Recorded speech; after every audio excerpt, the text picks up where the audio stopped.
Son las 2 de la tarde, la 1 en Canarias. Radio María.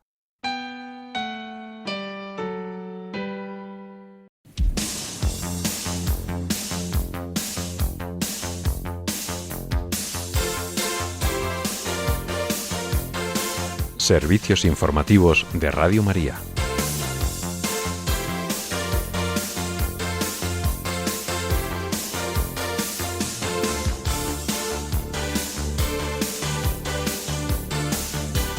Renfe descarta un fallo humano en el accidente ferroviario de Adamuz y cree que llevará días saber qué pasó en la tragedia que ha dejado al menos 39 personas fallecidas y más de 150 heridas.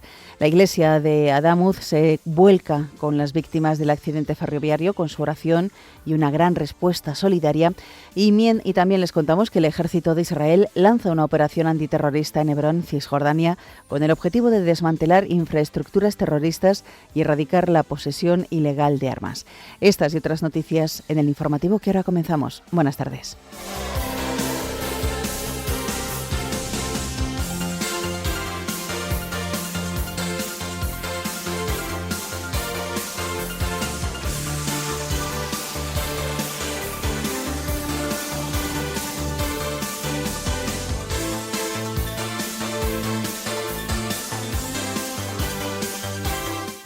En Etiopía, la Archieparquía de Addis Abeba celebra su 10º aniversario y la colocación de la primera piedra de su catedral.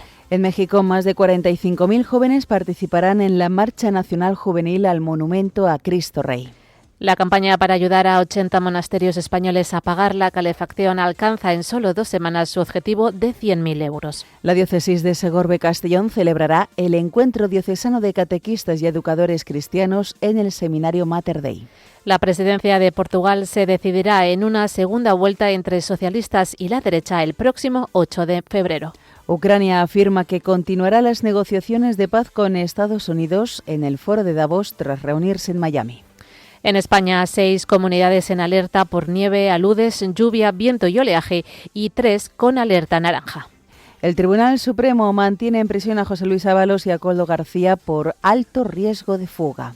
Y en deportes, el Albacete Barcelona, Betis Atlético de Madrid, Alavés, Real Sociedad y Valencia Athletic Club son los enfrentamientos de cuartos de final de la Copa del Rey.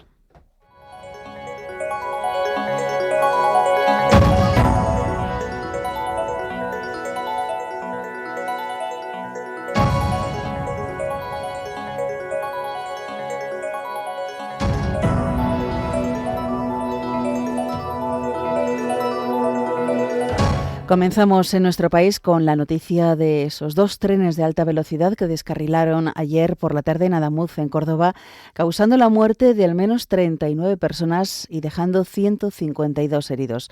Un convoy de Irio, que iba de Málaga a Madrid con 317 pasajeros, descarriló en sus 3 últimos vagones, invadiendo la vía contigua donde en ese momento circulaba un Alvia de Renfe de Madrid a Huelva con 200 personas a bordo. Los 2 primeros vagones del Alvia cayeron por un terraplén de 4 metros y uno de los fallecidos fue el maquinista de Renfe.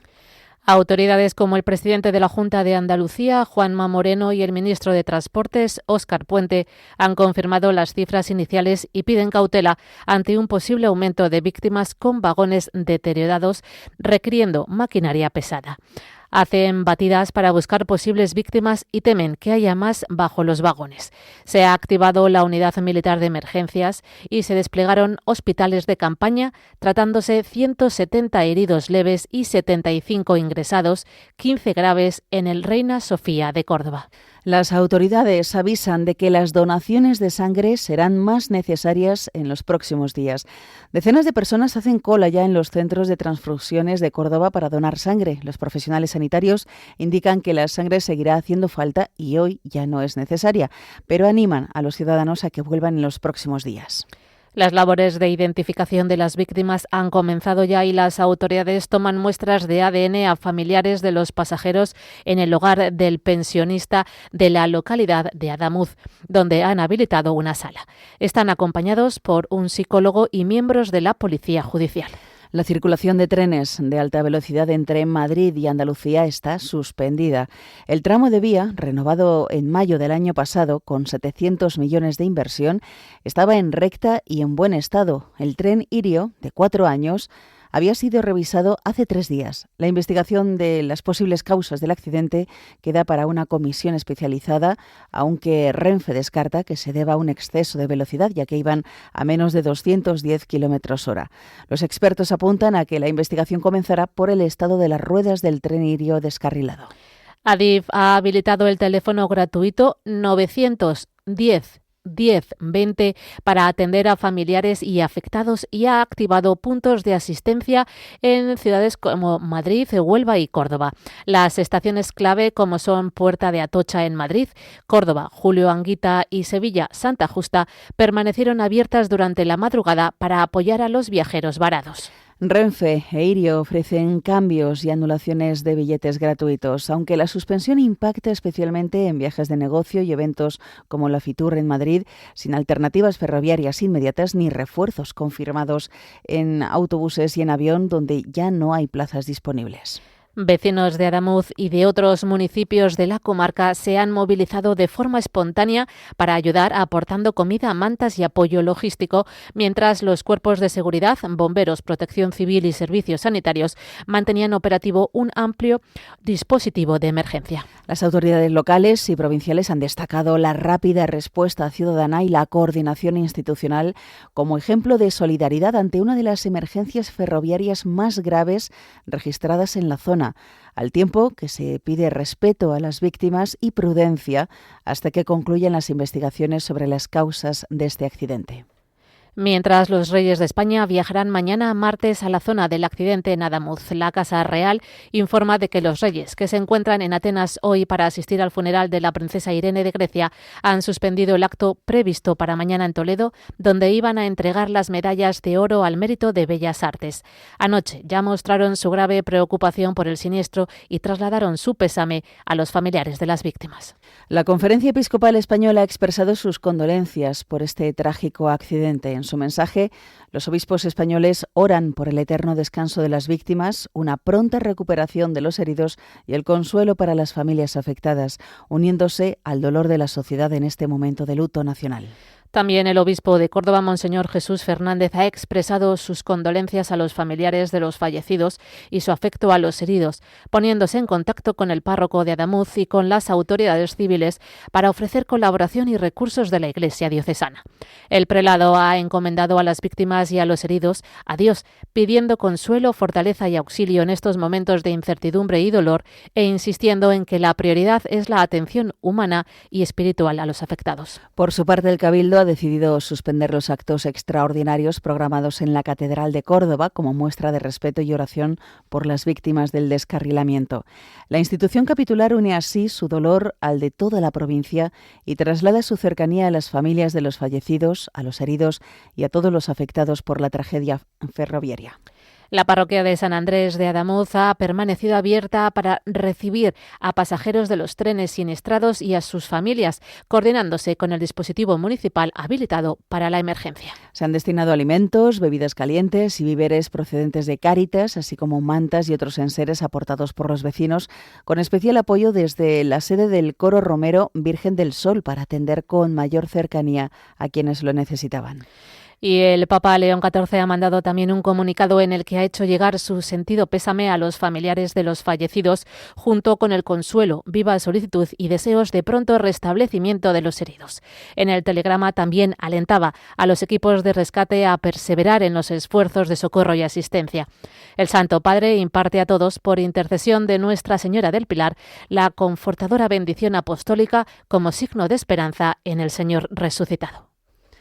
Cambiamos de asunto. El ejército de Israel ha anunciado el inicio de una operación antiterrorista extensa en la ciudad cisjordana de Hebrón y ha manifestado que las operaciones durarán varios días, sin que las autoridades palestinas hayan reaccionado por ahora a estas nuevas incursiones militares en el territorio. En un comunicado se asegura que con estas maniobras se pretende desmantelar infraestructuras terroristas, erradicar la posesión ilegal de armas y mejorar la seguridad de la zona. Así, ha manifestado que durante los mismos ha habrá un mayor movimiento de elementos de las fuerzas de defensa de Israel en la zona de las operaciones.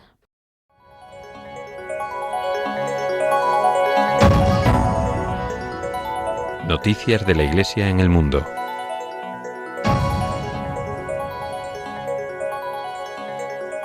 En Etiopía, la región de Amhara acoge este mes varias celebraciones religiosas y culturales. En particular, Bahir Dar destaca como una de las ciudades donde estos acontecimientos se celebran con especial entusiasmo a pesar del conflicto que sigue afectando a la zona. Entre ellos sobresalen la celebración del 10º aniversario de la eparquía sufragánea de la archieparquía de Adaris Abeba y la colocación de la primera piedra de la nueva y primera catedral que el eparca Lisan Christos ha descrito como un signo de una nueva era de gracia. A pesar del contexto de inseguridad, los responsables religiosos han querido subrayar esta importante efeméride como un testimonio de resiliencia y de la obra salvadora de Dios. El eparca ha definido el aniversario como un hito que invita tanto a la reflexión espiritual como a la solidaridad, mientras la región de Amhara sigue enfrentándose al conflicto que ha devastado la zona.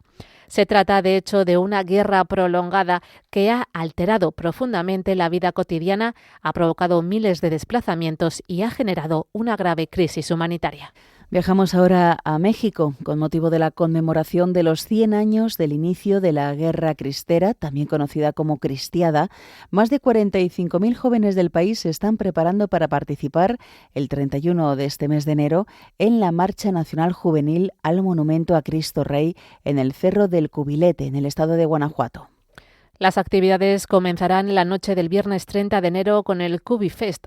Se trata de un encuentro juvenil que tendrá lugar en la comunidad de Aguas Buenas, en las faldas del cerro, y se prolongará durante toda la noche. Al amanecer del sábado se celebrará una hora santa.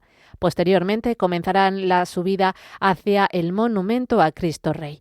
La jornada culminará con la celebración de la Santa Misa en la cima del Cubilete. Estará presidida por el nuncio apostólico en México, Monseñor Joseph Spiretti. Concelebrará el arzobispo de León, Monseñor Jaime Calderón, junto a otros obispos y sacerdotes.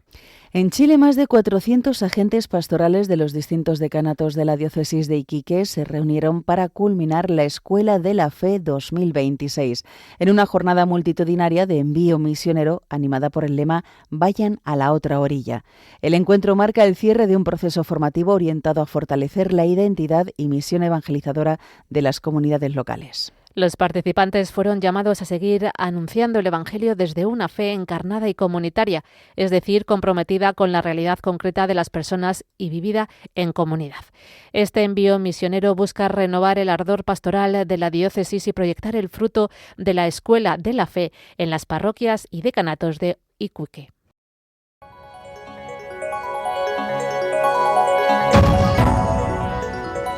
Noticias de la Iglesia en España. La Fundación de Clausura ha logrado en solo 2 semanas el objetivo inicial de 100.000 euros de su campaña Que no pasen tanto frío, en tus manos está, destinada a ayudar a 80 monasterios españoles a pagar la calefacción este invierno. Aún así, la cantidad que está recibiendo cada comunidad sigue siendo insuficiente, por lo que la campaña continuará abierta hasta finales de este mes para intentar llegar a más monasterios y mejorar la ayuda por convento. Este año la respuesta ha superado ampliamente la de 2025, cuando se recaudaron 68.400 euros para 64 comunidades contemplativas. La Fundación de Clausura recuerda que el problema del frío en los monasterios es estructural, por tratarse de edificios históricos de piedra con techos altos y poco aislamiento, lo que convierte el invierno en un desafío para la salud y el bienestar de monjas y monjes. Así lo explicaba esta mañana el secretario general de la Fundación de Clausura, Agustín de Asís, en el programa de Radio María Monasterios y Conventos, en el que ha explicado que el objetivo inicial para este mes de enero ya se ha alcanzado gracias a la generosidad de personas, instituciones y empresas, lo que ha permitido prolongar la campaña hasta llegar a más monasterios. Lo escuchamos. 80 comunidades inicialmente, como os digo, ahora vamos a poder llegar a muchas más, de distintas órdenes, de muchas órdenes y de muchos lugares de España. Fíjate que cuando pensamos en el frío, pensamos en el norte, ¿verdad? Pero el otro día tuvimos un encuentro en el claustro con las clarisas de Montilla. Veíamos a hermanas, estamos hablando de Córdoba, ¿no?, con un gorro de lana puesto, con el abrigo, con guantes, y decíamos, qué barbaridad, y es Córdoba, ¿no? Y en esos edificios, ¿no?, en los que están, con esos muros, con esos techos altísimos, con ese aislante, pues muy malo, ¿no? Claro. Pues la verdad es que el frío es intenso, ¿no? Las comunidades contemplativas han interpretado la buena acogida de la campaña como un signo de la generosidad de la sociedad, resumido en la frase «España se salvará por su generosidad». Escuchamos de nuevo a Agustín de Asís. Nos han mandado testimonios preciosos, ¿no?, de las hermanas, de las mayores y de las jóvenes, agradeciéndonos, agradeciendo a ustedes los que han aportado su granito de arena para poder hacerles el invierno más soportable. Las comunidades de clausura insisten en la confianza en Dios unida a la petición concreta de ayuda. Más noticias. La diócesis de Segorbe-Castellón celebrará el próximo sábado 24 de enero el encuentro diocesano de catequistas, profesores de religión y educadores cristianos. Tendrá lugar en el seminario Mater Dei y estará abierto también a sacerdotes y personas consagradas. Este evento está organizado por la Delegación para la Catequesis y el Catecumenado junto con la Delegación para la Enseñanza. Como explican desde esta diócesis, el encuentro se sitúa en continuidad con el del curso pasado y tiene como objetivo seguir fortaleciendo la comunión entre parroquias y centros educativos, favoreciendo una evangelización más eficaz de niños, adolescentes y adultos. La jornada comenzará con la celebración de la Eucaristía. Estará presidida por el obispo de Segorbe-Castellón, Monseñor Casimiro López Llorente. El encuentro se articulará en torno a distintos momentos de oración, formación, adoración al Santísimo y trabajo compartido por arciprestazgos, combinando así la dimensión espiritual y pastoral. Como señala este obispado, este evento contará con la participación de ponentes de reconocido recorrido pastoral procedentes de Jaén, Santiago de Compostela y Francia. Todos ellos compartirán sus experiencias y reflexiones en el ámbito de la catequesis, la educación cristiana y la transmisión de la fe. Y en Madrid acogerá un año más el Encuentro Diocesano de Infancia Misionera. Como explican desde la organización, es una oportunidad para que los niños puedan renovar su cercanía a la misión y a los misioneros, mientras viven una jornada llena de alegría, juegos y oración. Con el lema de Infancia Misionera de este año, Tu vida, una misión, esta cita tendrá lugar el sábado 31 de enero en la parroquia del Sagrado Corazón de Jesús. El encuentro comenzará a las 10 de la mañana con la acogida. Seguirá la Eucaristía, diversas dinámicas y el testimonio misionero.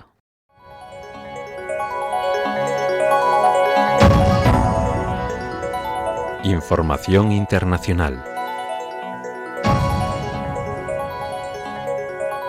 El presidente de Ucrania, Volodymyr Zelensky, ha señalado que su gobierno seguirá trabajando para presionar a Rusia y una nueva postura del mundo contra este país de cara a la reunión en el Foro de Davos, que da hoy comienzo y después de 2 días de encuentros de la delegación negociadora ucraniana con representantes estadounidenses en Miami. En las reuniones, ambas partes abordaron en detalle el plan de desarrollo económico y prosperidad, así como las garantías de seguridad para Ucrania, centrándose en los mecanismos prácticos para su implementación. Y ya en el terreno les contamos que las autoridades de Ucrania han acusado a Rusia de lanzar cerca de 150 drones contra el país, en una nueva oleada de ataques nocturnos sin que por ahora haya informaciones sobre víctimas o daños. La Fuerza Aérea Ucraniana ha indicado en un comunicado que las tropas han alcanzado 145 drones y ha subrayado que de esos 145, 126 han sido interceptados. Asimismo, ha confirmado impactos en 12 puntos del país, así como la caída de restos de aparatos derribados en otros 5. Portugal acudió ayer a las urnas para elegir a su nuevo presidente en las elecciones más disputadas de las últimas décadas y en las que todo apuntaba a una segunda vuelta entre el candidato del Partido Socialista, Antonio José Seguro, y el del partido de Chega, André Ventura. Los colegios electorales se volverán a abrir el próximo 8 de febrero. El candidato de los socialistas, Antonio José Seguro, ha obtenido el 31% de los votos, el 31% de esos votos, frente al 23,5% del candidato populista André Ventura y el líder de la derecha. Desde 1986, Portugal no acudía a una segunda vuelta, lo que demuestra el cambio político que está sufriendo el país, sobre todo por el aumento de los partidos de derecha. Cambiamos de tema. Irán podría levantar su bloqueo de Internet en unos días, según ha declarado un alto miembro del Parlamento, después de que las autoridades cortaran las comunicaciones mientras reprimían las protestas en los peores disturbios internos desde la Revolución Islámica de 1979. Además, la televisión estatal ha sido hackeada, según han informado varias agencias internacionales de noticias. Durante ese hackeo se mostraron discursos del presidente estadounidense Donald Trump y del hijo exiliado del último Shah de Irán, instando a la población a la revuelta. Las calles de Irán han permanecido prácticamente en silencio durante una semana desde que las protestas antigubernamentales que comenzaron a finales de diciembre y que fueron reprimidas en 3 días de violencia masiva. Un funcionario iraní ha asegurado a esta agencia de noticias Reuters que la cifra confirmada de muertos superaba las 5.000 personas, incluyendo 500 miembros de las fuerzas de seguridad, y que algunos de los peores disturbios se han dado en la zona de etnia kurda del noroeste. La oposición acusa a las autoridades de abrir fuego contra manifestantes pacíficos para reprimir así la disidencia.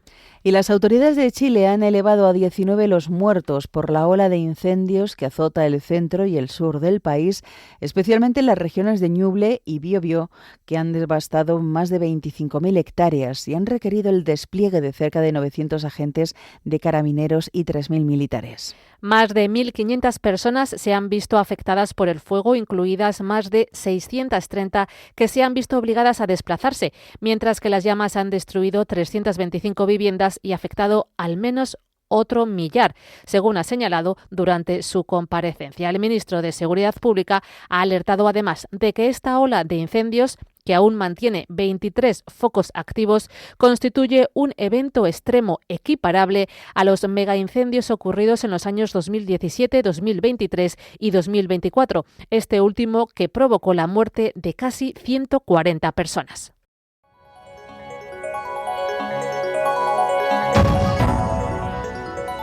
Información nacional.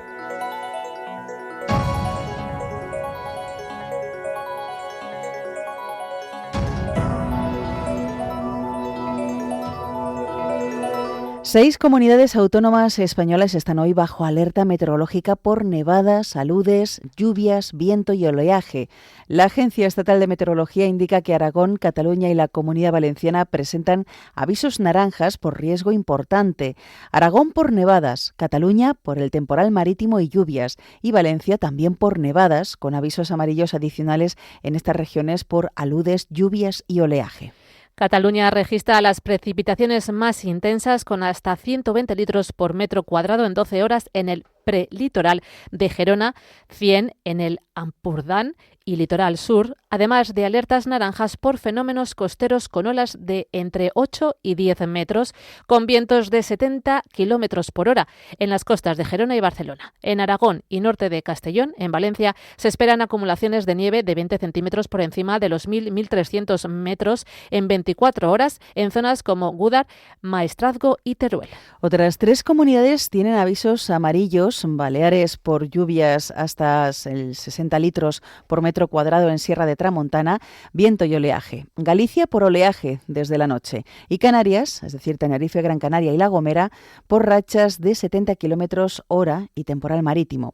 Melilla está en alerta amarilla por mala mar, mientras Pirineos catalanes, Oscenses y el Valle de Arán tienen avisos por aludes de nivel 4 por encima de los 1.800 metros y nevadas leves. El temporal se debe al paso de una dana hacia el Mediterráneo y la borrasca Harry al norte de Argelia, generando inestabilidad en el nordeste peninsular y Baleares, con descenso de las temperaturas. La Agencia Estatal de Meteorología recomienda precaución en costas y montañas.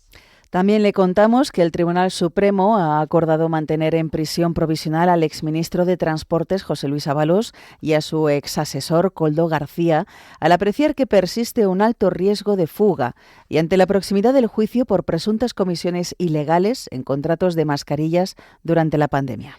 El tribunal de 3 magistrados, encargado de revisar las decisiones del instructor Leopoldo Puente, ha rechazado los recursos del exministro y de su exasesor en prisión desde el 27 de noviembre, ya que sus defensas expusieron ante la Sala en una vista el pasado jueves en la que la Fiscalía Anticorrupción y la acusación popular, que lidera el Partido Popular, insistieron en mantener en prisión a los procesados.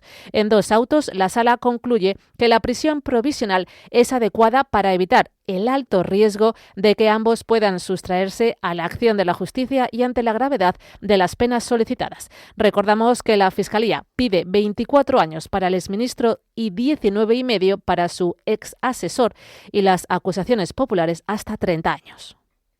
Y les contamos que en 2025 España recibió más de 111 millones de pasajeros de vuelos internacionales, un 5,9% más que en 2024. Esto significa unos 6 millones de visitantes extra llegando a nuestros aeropuertos, que es un récord histórico. La mayoría, el 85%, vino de Europa, pero también crecieron llegadas de América y de Asia. En diciembre llegaron casi 8 millones de pasajeros, lo que significa un 6,8% más que el año anterior. Reino Unido fue el principal emisor con 1,5 millones, seguido de Alemania, Italia, Francia y Países Bajos. Los destinos favoritos fueron Canarias, Baleares, Madrid y Valencia, todos con subidas. Madrid lideró con el 23% del total anual y un aumento del 5,2%. También la Comunidad Valenciana fue la que más creció y en diciembre las 6 grandes regiones captaron casi todo el flujo, con Valencia destacando al alza. Estos números muestran un turismo fuerte y variado con mercados nuevos como China o Colombia, ganando peso, aunque algunos lugares como Galicia tuvieron crecimientos más flojos. Y también les contamos que el presidente de la Junta de Castilla y León, Alfonso Fernández Mañueco, ha anunciado hoy la disolución de las Cortes y ha convocado elecciones en la comunidad autónoma para el domingo 15 de marzo. De este modo, el presidente de la Junta ha cumplido su objetivo de agotar la legislatura, ya que el 15 de marzo es la fecha límite para la celebración de los comicios autonómicos. Las últimas elecciones tuvieron lugar el pasado 13 de febrero de 2022.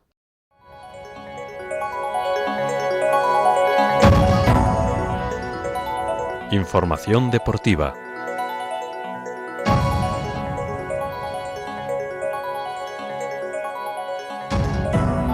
Hoy se ha celebrado el sorteo de cuartos de final de la Copa del Rey en la ciudad de fútbol de Las Rozas, en el que esperaban sus contrincantes 7 equipos de primera y el Albacete, único equipo de segunda división, que ahora tendrá que medirse al Barcelona en cuartos.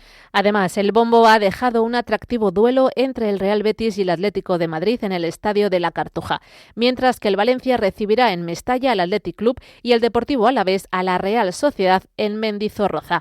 Los enfrentamientos de cuartos de final se celebrarán entre el martes 3 y el jueves 5 de febrero, de nuevo a partido único antes de que el torneo entre las eliminatorias a doble partido en las semifinales, que serán el 10 y 11 de febrero y el 3 y 4 de marzo. Y seguimos con fútbol. La selección de Senegal conquistó anoche la segunda Copa de África de su historia al vencer por 1-2 a la de Marruecos, con un gol del jugador del Villarreal, Pape Gueye, en la prórroga de una final que los senegaleses amagaron con impugnar por un gol anulado y un penalti pitado a Brahim, que hizo que los jugadores de Senegal abandonaran el terreno de juego 20 minutos. Cuando Senegal volvió al campo, Brahim Díaz lanzó el penalti a Lopanenka y el guardameta de Senegal lo detuvo sin problemas, por lo que el partido se fue a la prórroga. A los 4 minutos, Pape Gueye hizo el tanto que dio la copa a Senegal.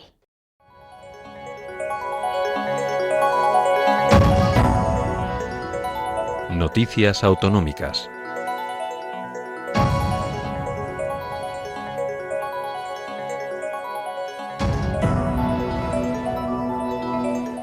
Nos vamos hasta la Comunidad Foral de Navarra, que por tercer año consecutivo ha sido en 2025 la segunda comunidad con mayor tasa de donantes por millón de población de España. Nos lo cuenta desde Pamplona nuestro corresponsal Miguel Ángel Irigaray. Muy buenas tardes. Hola, muy buenas tardes. Efectivamente, Navarra registró en 2025 un total de 60 donantes eficaces de órganos, lo que supone una tasa de 88,2 donantes por millón de población, lo cual consolidó la actividad de donación y situó a la comunidad foral por tercer año consecutivo como la segunda comunidad con mayor tasa de donación de órganos de España. En el conjunto del Estado, la Organización Nacional de Trasplantes registró en 2025 una tasa de 51,9 donantes por millón, lo que mantuvo a España como líder mundial en donación de órganos.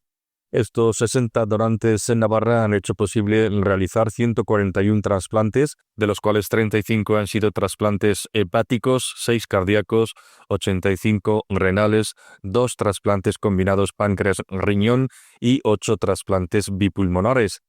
El Hospital Universitario de Navarra continúa siendo el centro de referencia en la actividad de donación en la comunidad foral y la Clínica Universidad de Navarra el centro de referencia para los trasplantes de riñón, hígado y corazón de los navarros.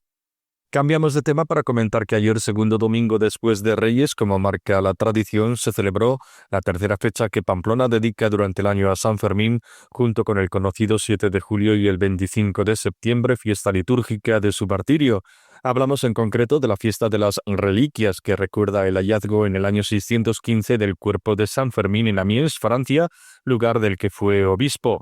La corte de San Fermín, según su costumbre, organizó una Eucaristía presidida por el arzobispo de Pamplona y obispo de Tudela, Monseñor Florencio Rosselló, en cuyo marco se desarrolló la recepción de los nuevos miembros de dicha corte y la entrega de las correspondientes medallas, signo visible de su compromiso con la promoción de la devoción al santo. Y un año después del incendio del planetario de Pamplona, que ocurrió el 14 de enero del año pasado, quemó la sala de proyecciones y provocó numerosos daños en un edificio emblemático de divulgación científica. Pues el Gobierno de Navarra sigue con su proyecto de rehabilitación, que avanza a buen ritmo. Cuéntanos, Miguel Ángel. Sí, así es, y sabemos que esa remodelación del planetario de Pamplona tras el incendio registrado hace justo un año, un 14 de enero, permitirá integrar la azotea y su espacio exterior en las actividades divulgativas del centro, así como incorporar un espacio de cafetería y restauración dentro del edificio. El Gobierno de Navarra ultima la licitación de la primera parte de las obras, enmarcada en una remodelación que supondrá una inversión total de 5 millones de euros en esta infraestructura. Así lo ha explicado la consejera de Cultura, Deporte y Turismo, Rebeca Esnaola. Ha sido un año intenso de mucho trabajo, pero imprescindible al mismo tiempo para avanzar y cumplir el compromiso que adoptamos y trasladamos a la ciudadanía justo hace algo más de 12 meses, que no fue otro que el de la reapertura de este centro y de su sala más emblemática, la Sala Tornamira. Como saben, la que albergaba la cúpula, el sistema de proyección y la que más daño sufrió en el incendio. Un proyecto total que alcanza los 5 millones de euros, que avanza además a muy buen ritmo, con una hoja de ruta clara para este año 2026, con actuaciones que se centran principalmente en 3 ámbitos que detallo a continuación. Por un lado, la rehabilitación del edificio, por otro lado, la renovación de la Sala Tornamira y, por último, la presentación y puesta en marcha del Plan Estratégico del Planetario, el primero de este espacio, que tiene como objetivo volver a situarlo, como ya anunciamos, en un espacio de vanguardia para la divulgación de la ciencia y de la astronomía, con una propuesta de actividades en coherencia. Y terminamos comentando que cuando se han cumplido 1100 años del fallecimiento de Sancho I, primer rey de Pamplona, el Archivo Real y General de Navarra dedica su microexposición a exponer al público algunos de los documentos que custodia relacionados con esta efemérides. En concreto, se exhibe un retrato moderno del monarca, 2 genealogías de los reyes de Navarra del siglo XIX, un mapa de los reinos de Aragón y Navarra y el fuero general de Navarra del siglo XIV. Fue un 11 de diciembre del año 925 cuando el rey Sancho I de Pamplona encontró la muerte en las cercanías del Ebro. El reinado de este monarca tiene la significación especial de haber supuesto el verdadero asentamiento del poder regio en el Pirineo occidental, inaugurando una dinastía, la tradicionalmente denominada Jimena, cuyos miembros se sucederían durante más de 3 siglos en el trono, primero pamplonés y después navarro. La dinastía Jimena no solo ostentó la corona pamplonesa y navarra durante 3 siglos, sino que fue la primera dinastía de los reinos propiamente dichos de Castilla y Aragón, si bien en la historiografía castellana y aragonesa prefieren denominar a la dinastía Jimena como Casa de Navarra. Nada más, es todo desde Pamplona. Saludos, muy buenas tardes. Muchas gracias, Miguel Ángel, por toda esta información. Nos vamos ahora hasta Andalucía. El sector primario se moviliza contra las últimas medidas de la Unión Europea. Estas y otras noticias que han transcurrido durante la pasada semana nos la amplía nuestro corresponsal en Andalucía, Benjamín Vargas. Buenas tardes. Buenas tardes. El campo andaluz ha mostrado un rechazo unánime al acuerdo comercial entre la Unión Europea y el bloque Mercosur y ha convocado movilizaciones para el próximo 29 de enero en toda la comunidad, al considerar que perjudica gravemente a la agricultura y ganadería autónoma. Organizaciones agrarias y cooperativas denuncian competencia desleal al permitir la entrada de productos procedentes de Sudamérica con menores controles sanitarios, medioambientales y laborales que los exigidos en Europa. El consejero de Agricultura, Pesca, Agua y Desarrollo Rural de la Junta de Andalucía, Ramón Fernández Pacheco, ha exigido al gobierno español que garantice el cumplimiento de las cláusulas de espejo y de salvaguarda, para asegurar que los productos importados no compitan en inferioridad de condiciones con los europeos. Y es que el sector primario está siendo fuertemente azotado por las políticas europeas. Así lo ven desde el sector pesquero andaluz, cuyas 1.500 embarcaciones realizan hoy una huelga general. Los pescadores reclaman al Ministerio de Agricultura y Pesca alternativas al nuevo Reglamento Europeo de Control, que les obliga a notificar con 4 horas de antelación la llegada a puerto y a adelantar el peso de las capturas por especie con un margen de error inferior al 10%. El sector advierte por su parte de que la norma es inasumible para su actividad y seguridad. No dejamos clamar, pero desde el punto de vista comercial, ya que el puerto de Algeciras afronta este año con optimismo tras cerrar 2025 con más de 100 millones de toneladas movidas y 27 millones de euros de beneficios. La autoridad portuaria prevé invertir 580 millones hasta 2030 para ampliar terminales, el puesto de control fronterizo y crear un nuevo fondeadero exterior. Entre los principales retos figura el pago por las emisiones contaminantes exigido en la Unión Europea, una carga económica que resta competitividad frente a los puertos marroquíes donde no se aplican estas tasas. A ello se suma la transición energética, con proyectos de hidrógeno verde aún pendientes de desarrollo. Además, antes del verano entrarán en vigor nuevos controles Schengen para viajeros no comunitarios. Y los museos andaluces baten récords de visitas un año más. Cuéntanos, Benjamín.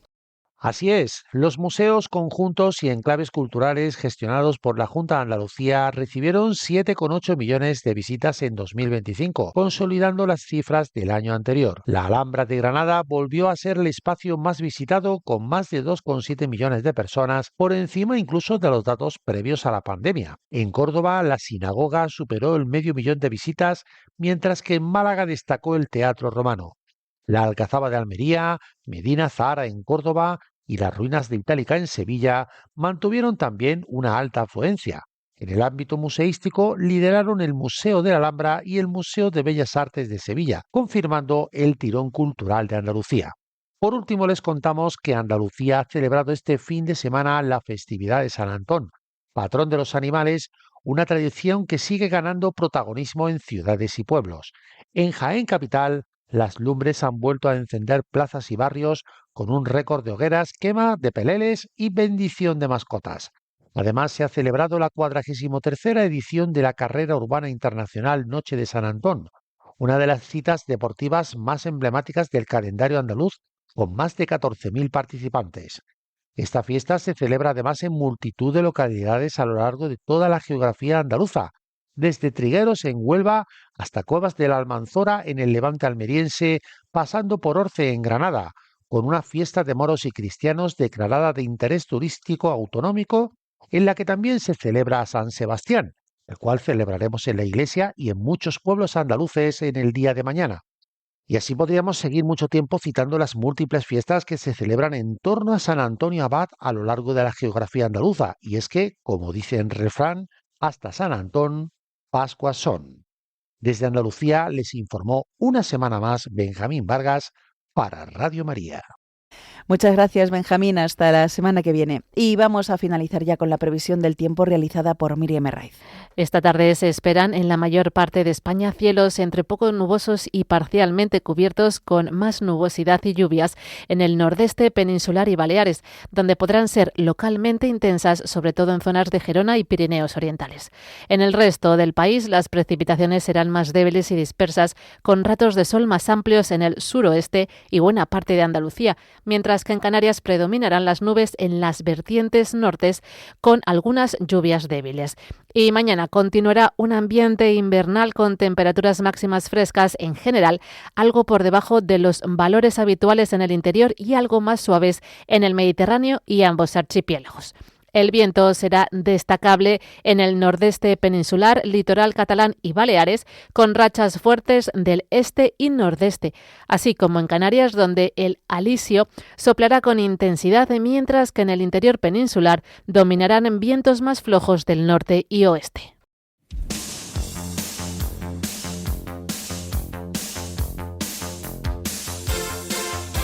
Es todo por el momento. Los hemos acompañado en la redacción Cristina Abad, Marta Troyano y Rocío García, y se lo hemos contado a Natalia Otero de Bustos y Yolanda Gómez.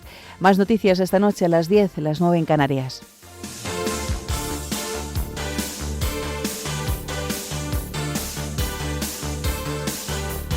Informativos de Radio María.